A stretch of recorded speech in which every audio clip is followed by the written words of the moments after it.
হাত পা ধুয়ে শুদ্ধ কাপড় পরেও করতে পারবেন। 3টি প্রদীপ জ্বালতে হবে। 1টি প্রদীপ রান্নাঘরে দিতে হবে। আমি সব বলে দিয়েছি, আপনারা দেখে নেবেন। 1টি প্রদীপ রান্নাঘরে উত্তর পূর্ব মুখ করে দিবেন।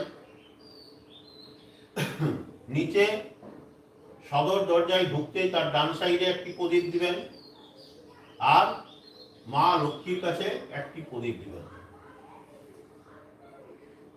সব প্রদীপগুলোতে সরষের তেল ঢালবেন এবং নিচে যে প্রদীপটি দিবেন সদর দরজার ডান পাশে, সেই প্রদীপে সরষের তেলের মধ্যে একটু কালো তিল আর একটু সরষা দিয়ে দেবেন।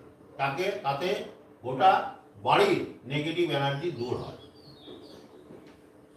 আর মা লক্ষ্মীর সামনে যে প্রদীপটি দিবেন সেই প্রদীপে তেলের মধ্যে 5টি ফুলযুক্ত লবঙ্গ দিয়ে দেবেন। সেই ফুলযুক্ত লবঙ্গ দিলে মা লক্ষ্মী